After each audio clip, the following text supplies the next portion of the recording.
এই 10টি প্রশ্ন যা তোমাকে বদলে দেবে। জীবনের সবচেয়ে বিপজ্জনক জিনিস কি জানো? ভুল পথে হাঁটা না, বরং বুঝতে না পারা তুমি ভুল পথে হাঁটছো। 1, তুমি যেটাকে স্বপ্ন বলছো সেটা কি সত্যিই তোমার? আমরা ছোটবেলা থেকেই অন্যদের কথা শুনেই বড় হই। কে কি বলবে, সমাজ কি চায়, পরিবার কি আশা করে, এসবের ভেতরেই আমরা নিজের একটা চেহারা বানিয়ে ফেলি। কিন্তু একবার ভেবে দেখো, তুমি যেটার পেছনে দৌড়াচ্ছ সেটা কি সত্যি তোমার ভেতর থেকে এসেছে, নাকি এটা শুধু অন্যদের খুশি করার একটা পথ?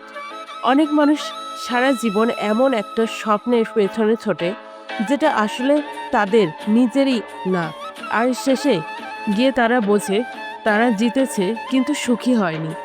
2, তুমি কি সত্যি চেষ্টা করেছো, নাকি শুধু নিজের কাছে গল্প বানাচ্ছ? আমরা প্রায় নিজেদের বোঝাই, আমি তো চেষ্টা করেছি, কিন্তু সত্যিটা একটু কঠিন। তুমি কি প্রতিদিন এমন কিছু করছো যেটা তোমাকে তোমার লক্ষ্যের কাছে নিয়ে যাচ্ছে, নাকি শুধু প্ল্যান করছো, ভিডিও দেখছো, ভাবছো আর নিজেকে বিশ্বাস করাচ্ছ যে তুমি এগোচ্ছ? মনে রেখো, কাজ ছাড়া কোনো স্বপ্নই বাস্তব হয় না।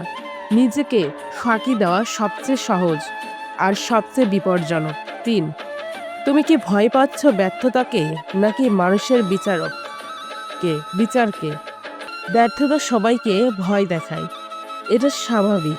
কিন্তু অনেক সময় আমরা ব্যর্থতাকে ব্যর্থতার জন্য না, বরং মানুষের কথার জন্য থেমে যাই।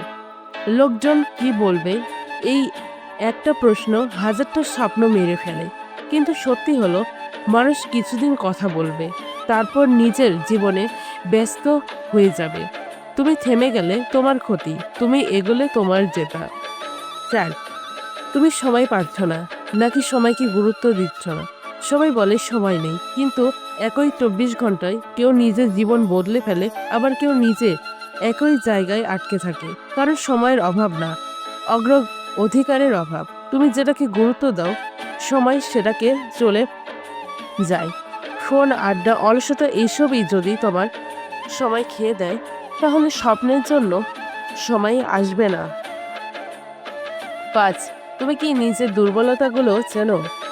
আমরা নিজের ভালো দিক নিয়ে কথা বলতে ভালোবাসি, কিন্তু দুর্বলতাগুলো এড়িয়ে যাই। অথচ সত্যি হলো, যতদিন না তুমি নিজের দুর্বলতার জায়গাগুলো চিনবে, ততদিন তুমি এগোতে পারবে না। নিজেকে কঠিন ভাবে দেখার সাহস লাগে, কিন্তু এই সাহসটাই তোমাকে অন্যদের থেকে আলাদা করে। 6, তুমি কি সত্যিই বদলাতে চাও, নাকি শুধু ভালো লাগার কথা শুনতে চাও? মোটিভেশনাল ভিডিও শুনে ভালো লাগে, কিন্তু সেই ভালো লাগা কতক্ষণ থাকে? পরিবর্তন তখনই আসে যখন তুমি অস্বস্তিতে সিদ্ধান্ত নিতে রাজি হও, যখন তুমি নিজের পুরনো অভ্যাস ভাঙতে প্রস্তুত হও। শুধু শুনলে কিছু বদলাবে না, কাজ করলে বদলাবে। 7, তুমি কি নিজের জীবনের দায়িত্ব নিয়েছো? আমরা অনেক সময় দোষ দিই পরিস্থিতি, মানুষ, ভাগ্য, কিন্তু যতক্ষণ তুমি দায়িত্ব নেবে না, ততক্ষণ পরিবর্তনও কখনো আসবে না। নিজের জীবনের মালিক হতে হলে নিজের সিদ্ধান্ত সবকিছুই দায়িত্ব নিতে হবে। 8, তুমি কি প্রতিদিন একটু হলেও এগোচ্ছ? বড় পরিবর্তন হঠাৎ হয় না, ছোট ছোট ধারাবাহিক উন্নতি একটাই আসল চাবিকাঠি। আজ 1% ভালো হলে 1 বছর পর তুমি সম্পূর্ণ অন্য মানুষ হয়ে যাবে। কিন্তু যদি তুমি প্রতিদিন একই থাকো, তাহলে ভবিষ্যতেও একই থাকবে। 9, তুমি কি এখনই শুরু করতে পারো? আমরা প্রায় বলি আগামীকাল থেকে শুরু করব, কিন্তু সে আগামীকাল আর কখনোই আসে না। সত্যিটা হলো, সঠিক সময় বলে কিছুই নেই। তুমি যেদিন শুরু করো সেদিনই সঠিক সময়। 10, তুমি কি এমন জীবন বাঁচছো যেটা নিয়ে তুমি গর্ব করতে পারবে? একবার ভেবে দেখো, 5 বছর পর তুমি আজকের নিজের দিকে তাকালে কি খুশি হবে, নাকি আফসোস করবে আরো ভালো করে করতে পারতাম? এই প্রশ্নটাই তোমাকে বদলে দিতে পারে। যদি তুমি সত্যি উত্তরটা শুনতে রাজি থাকো। প্রশ্নগুলো সহজ কিন্তু উত্তরগুলো কঠিন। আর সত্যি হলো, তোমার জীবন বদলাবে তখনই যখন তুমি নিজের কাছ থেকে সত্যিটা লুকানো বন্ধ করবে।